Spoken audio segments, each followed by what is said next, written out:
brothers and sisters of the African soil, sons and daughters of the motherland, hear me clearly and listen not with your ears, but with your conscience. I do not stand before you today as a mere man. I speak as the echo of our ancestors, the cry of our forefathers, and the whisper of every unborn child whose future is being auctioned while we remain silent. This is not just a speech, it is a warning, a call to wake up, a call to rise, a call to defend the last treasure the world seeks to steal, our land, our dignity, our destiny. They have taken our gold, our oil, our diamonds, and now they want to take our silence.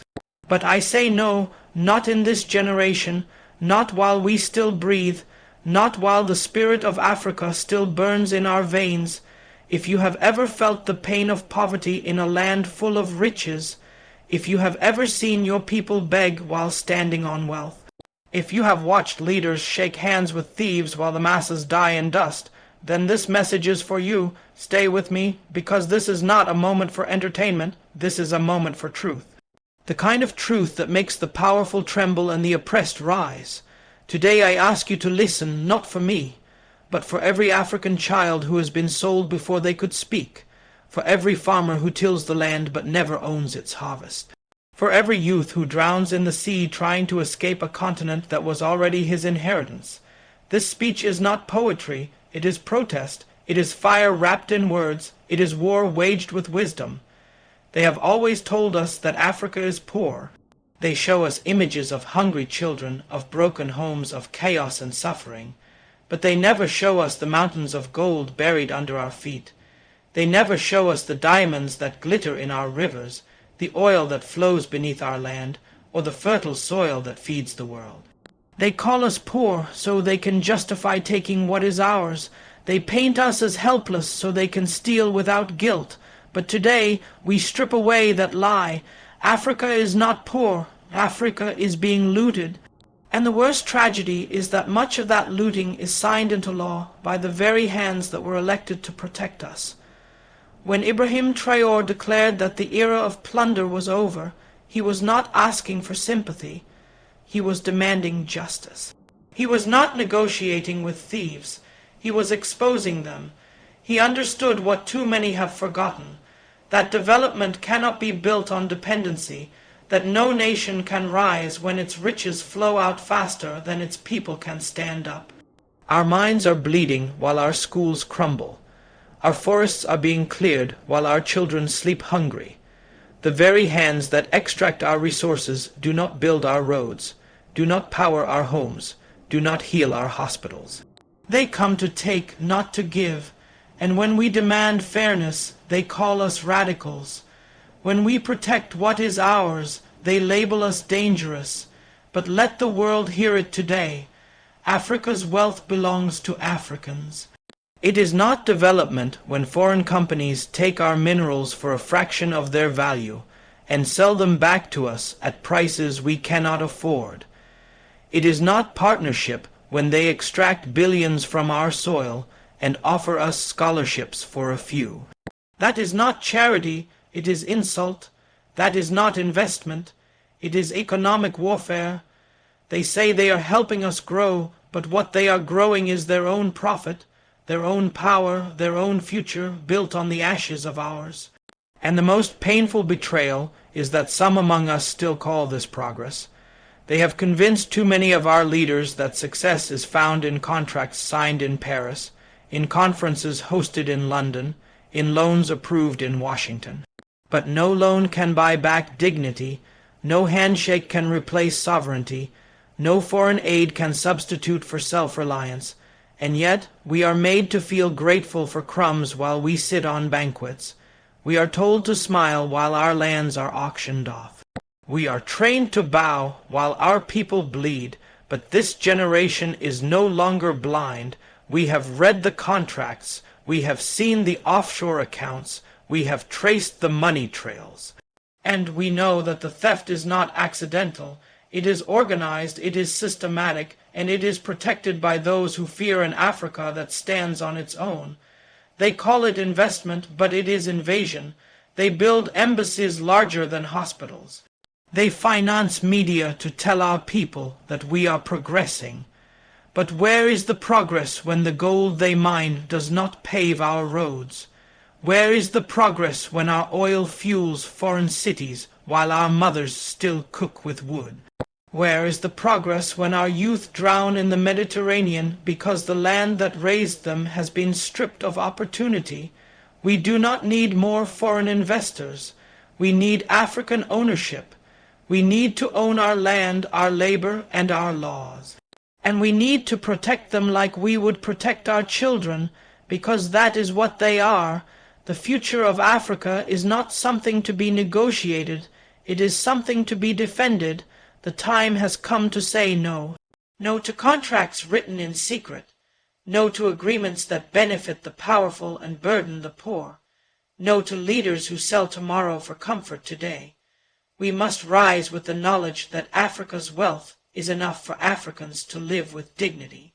But only if we guard it, only if we fight for it, only if we stop believing the lie that we are too weak to manage what is ours. We are not too weak. We have been too forgiving. We are not too poor. We have been too misled. And we are not too divided. We are just waiting for someone to remind us of our power. Let it be known here and now that Africa is not a marketplace for foreign ambition. It is not a minefield for corporate exploitation. It is not a silent partner in global wealth. Africa is not for sale, not its land, not its people, not its future. We will no longer trade our treasures for aid. We will no longer sell our silence for funding. We will no longer exchange our dignity for loans wrapped in chains. The continent has awakened, and it is speaking with one voice, one purpose, one demand. They said we gained independence. They raised our flags, handed us constitutions, and gave speeches about freedom. But what they did not say was that they had left behind chains stronger than the ones we could see. Chains made of debt, military presence, economic dependency, and political manipulation. They did not leave Africa. They simply changed uniforms. They removed their boots and replaced them with boardrooms. They took off their military coats and wore the suits of diplomats and investors. And as we danced to celebrate the lowering of the colonial flags, they quietly signed the deals that would keep our sovereignty in the shadows. Sovereignty is not a document. Sovereignty is not a national anthem. Sovereignty is the ability to say no. It is the power to make decisions without begging for approval. It is the authority to put your people first without fear of punishment. And if we cannot do that, then we are not sovereign. We are still under control. Ibrahim Traoré understood this. He understood that no matter how many elections we hold, how many parliaments we build, how many titles our leaders carry, if decisions about our resources, our security, and our future are being made in foreign capitals, then independence is nothing but a performance. He reminded us that true sovereignty begins where fear ends. They say we are partners, but the partnership is a lie. Real partnership means mutual benefit. Real partnership means equal voice. But in Africa's so-called partnerships, they dictate and we comply. They bring the conditions, we bring the signatures. They write the rules and we are told to obey. They talk about democracy, but they fund regimes that obey them and punish those that resist. They speak of stability, but what they mean is silence. Silence to exploitation, silence to injustice, silence to their control. And the moment we speak, the moment we rise, they call us threats to peace. But how can we be a threat in our own land? How can a people demanding justice be labeled as dangerous? It is because the definition of peace in the minds of those who benefit from our weakness is the absence of resistance.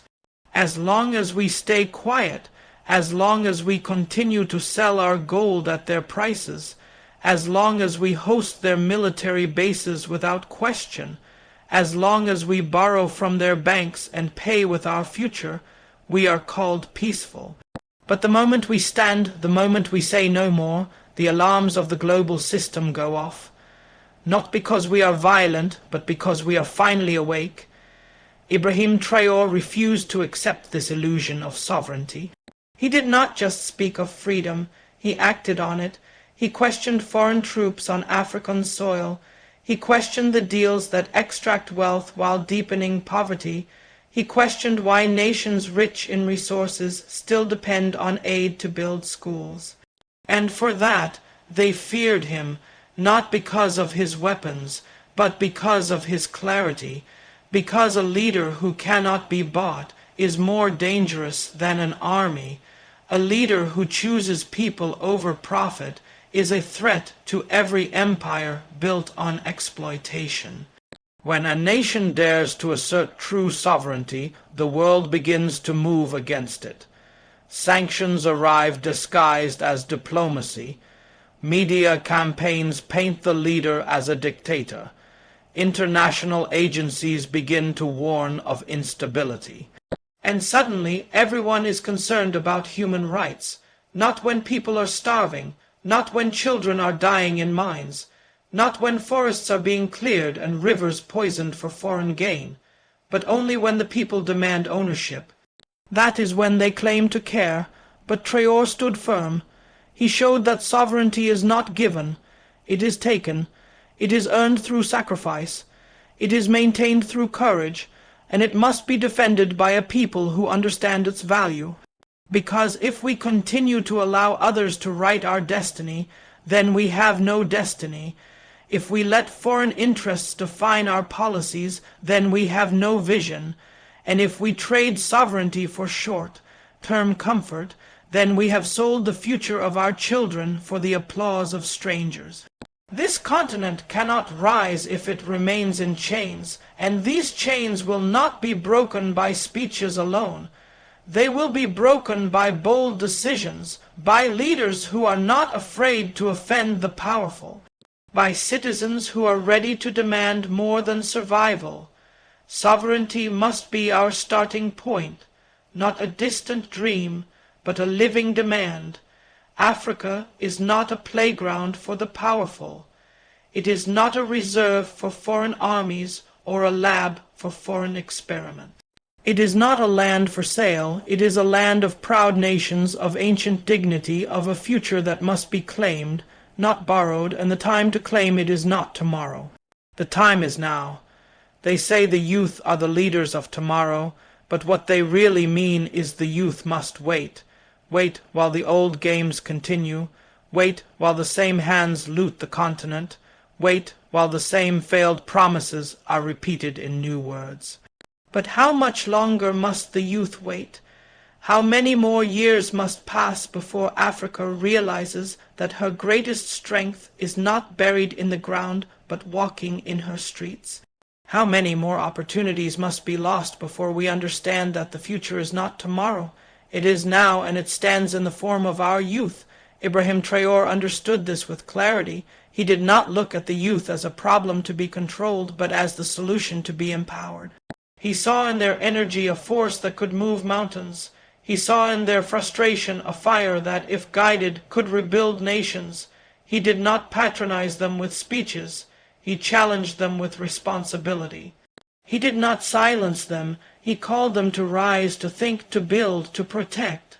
Because he knew that if Africa was ever going to break free from the grip of exploitation, it would not be because the elders handed over power. It would be because the youth took their rightful place in the defense of the continent.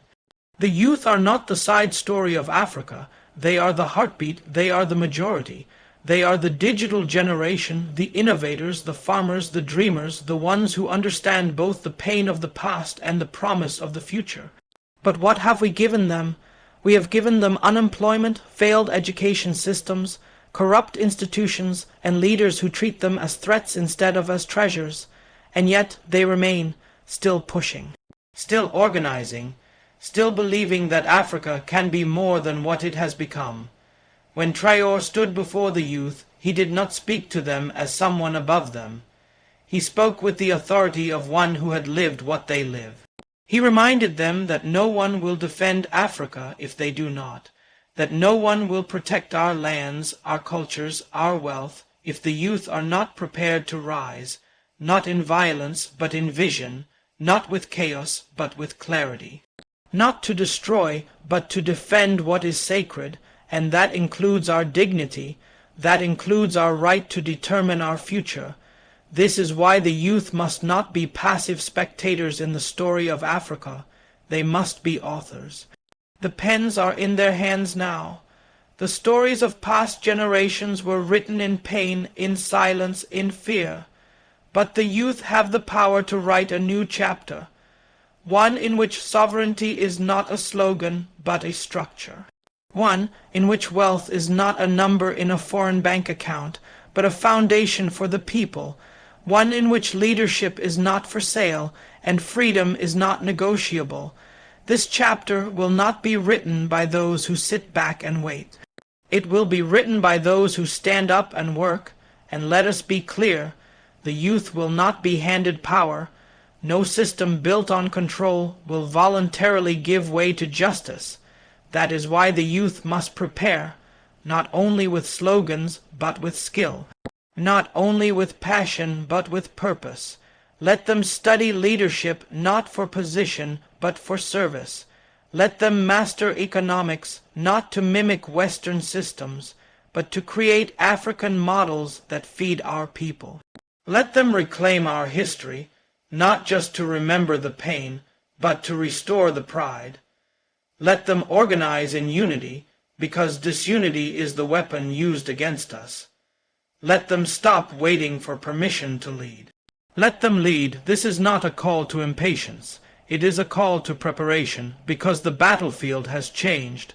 Our wars are no longer just fought with bullets. They are fought with ideas, with policies, with control of the narrative. And if the youth are not in those battles, then we will lose. Not because we are weak, but because we were absent. The minds of Africa's youth must be sharpened. Their courage must be nurtured. Their voice must be amplified. Because the future of Africa is not in conferences. It is in classrooms. It is in homes. It is in communities. It is in the millions of young people who are waiting not for instructions, but for inspiration. Ibrahim Traoré did not just speak to the youth. He represented them, and that is why the world feared him. Because when the youth see someone who looks like them standing firm, they begin to believe again. They begin to act. They begin to challenge the systems that kept them quiet. And the moment the youth believe, everything changes. The fear of the powerful is not rebellion. It is unity. It is the day when Africa's youth stop being followers and start becoming founders of a new Africa. That day is not on the horizon, it is here. Leadership in Africa has long been corrupted by illusion, the illusion that titles make leaders, the illusion that suits and speeches make visionaries, the illusion that proximity to foreign powers is a measure of success. But the people are no longer fooled by polished appearances. They are not inspired by empty words, by motorcades, or by the arrogance of those who speak above them. The people want leaders who serve, not rulers who steal.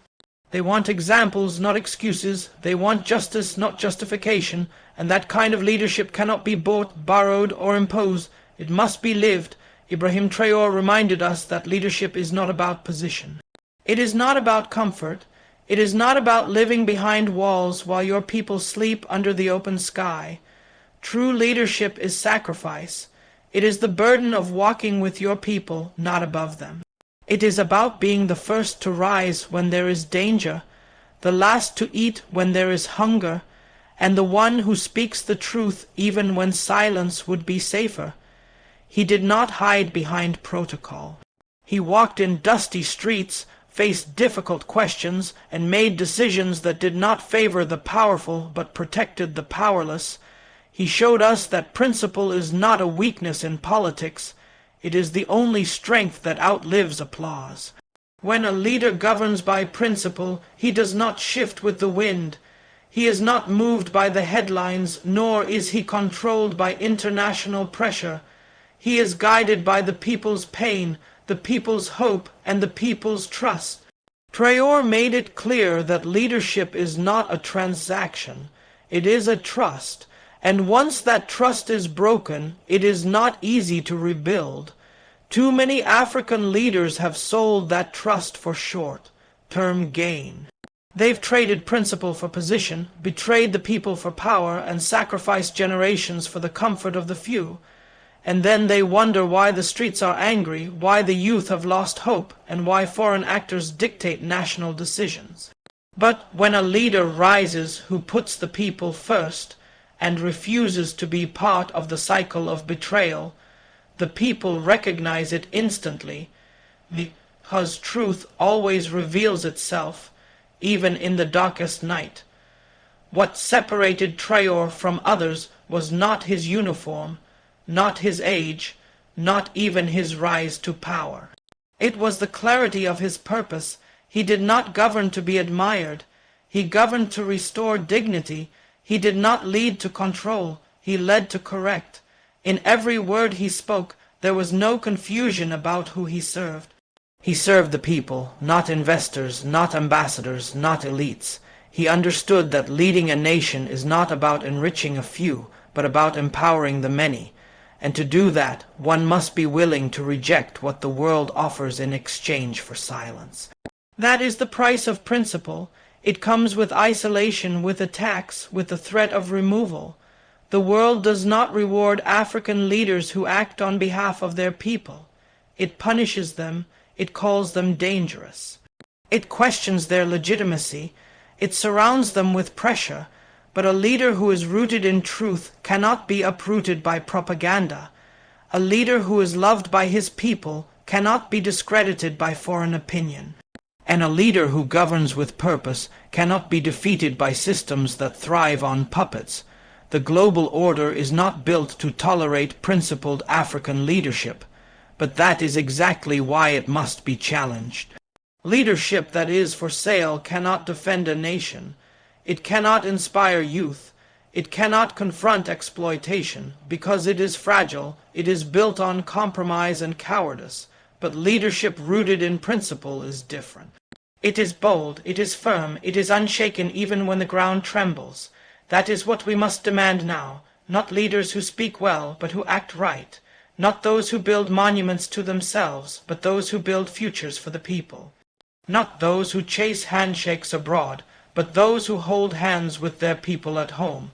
This is the leadership that changes history, not just temporarily, but permanently. The days of dancing to the tune of foreign interests must end. The days of silencing conscience for convenience must end. Africa has paid too high a price for leaders who looked away while their nations were looted, who smiled while their people suffered, who bowed while the continent was burned.